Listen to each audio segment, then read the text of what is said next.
How can you grow a thriving small to mid-sized company? In the 13 years I've been an independent business coach and advisor, I've seen many companies that grow to a certain point and despite all their best efforts, can't seem to grow beyond that. I've also seen companies that do continue to grow but become less and less profitable and more stressful for the CEO. Turns out this isn't just my experience, it's a common pattern. Growth isn't common. Out of the roughly 28 million firms in the US, only 1.1 million have surpassed a million in revenue. Only 112,000 have gotten past 10 million in revenue, and only 17,000 have grown beyond 50 million. The reason is that companies need to operate differently as they grow. Companies that don't adapt how they operate will tend to grow to the limits of that way of operating. CEOs who have had success getting to a certain point often tend to repeat what they know, thinking, well, it got us here. But as the title of a book by Marshall Goldsmith goes, what got us here won't get us there. The changes needed for a growing company are driven by the added complexity that comes with having more employees. Think simply of going from having 2 employees to 3 employees. This makes the number of relationships between individuals increase from 3 to 6. Add 1 more employee and there are now 10 relationships. This complexity continues exponentially as the company grows from 10 to 25 to 50, 100, or 200 employees. To predictably achieve results within this growing complexity, a certain level of order is needed. Processes, systems, and structures create that order in companies. And the systems needed to create order in the complexity of a 200-person organization are different than that of a 100, 50, 25, or 10-person organization.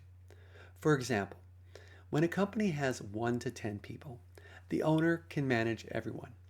When the company gets to 10 to 15 people, the owner needs to bring on supervisors and managers as well as some basic people management systems.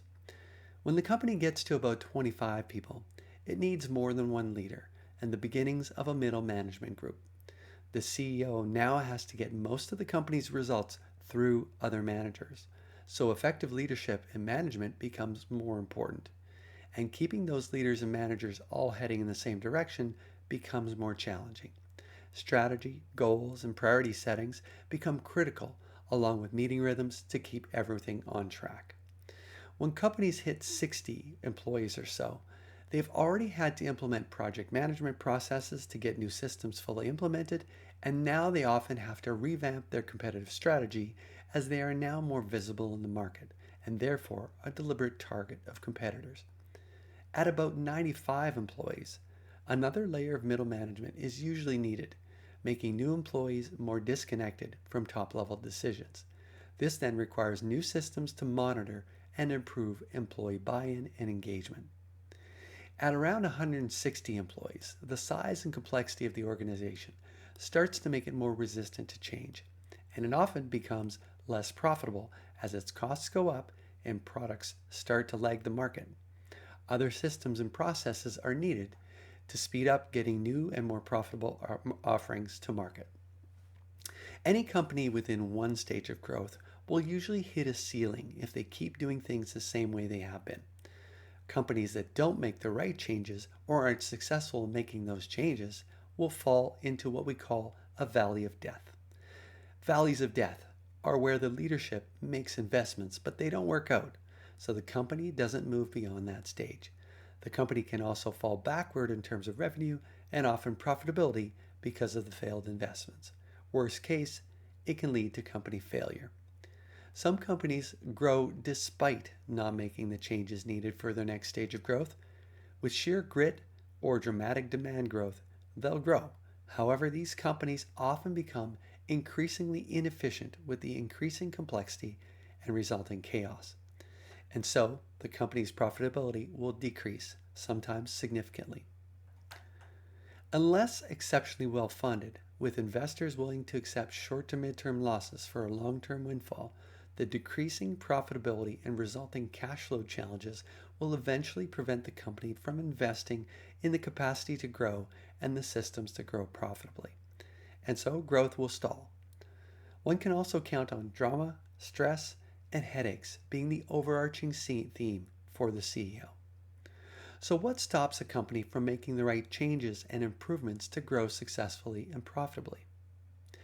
Leadership is the linchpin.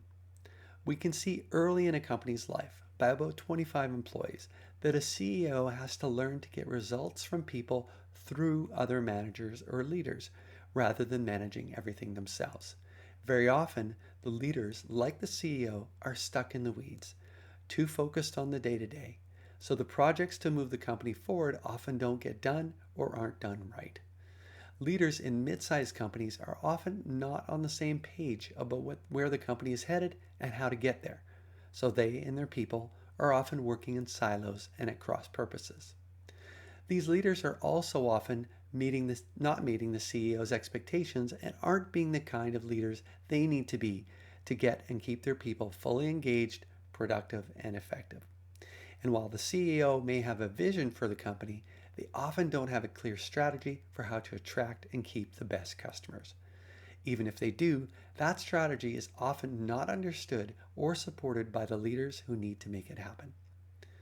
The results is the company doesn't identify or successfully implement the right processes, systems, and structures to support growth in ways that delight customers, retain great employees, and do so profitably and sustainably. As a result, customers come and go, as do talent, and the company growth is rocky and or unprofitable. The shift needed is for the CEO to work with top-level leaders as a team, a leadership team, or management team, executive team, whatever you want to call it. It's the CEO's job to assemble that leadership team and build the plan together that gets them all going in the same direction, moving in lockstep, making the needed changes and improvements to enable the company to grow and thrive. The challenge of having an effective leadership team and strategy continues through the life of the company. New leaders come and go, markets evolve, systems need to change. And so the capabilities of the leaders and the team, as well as the strategy and plan, need to evolve as well. The crucial underlying challenge to growing a thriving company is to build, maintain, and continuously improve a great leadership team that is highly capable, thinks strategically, is aligned around a clear strategy and plan, executing and leading effectively and efficiently, strengthening collaboration and engagement across the company. Essentially working as one unit to move the company forward because it's too much for the CEO to do it alone, at least not effectively or sustainably. In the videos ahead, I'll cover in detail how to make all this happen. And so, what is the CEO's role in all this? And do you have what it takes?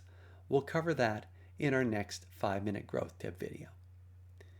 If you're a Prairie CEO who wants to grow a thriving company more quickly, more easily, and with less stress and headache, please contact me via email, DM, or contact me on my website. I hope you found this useful.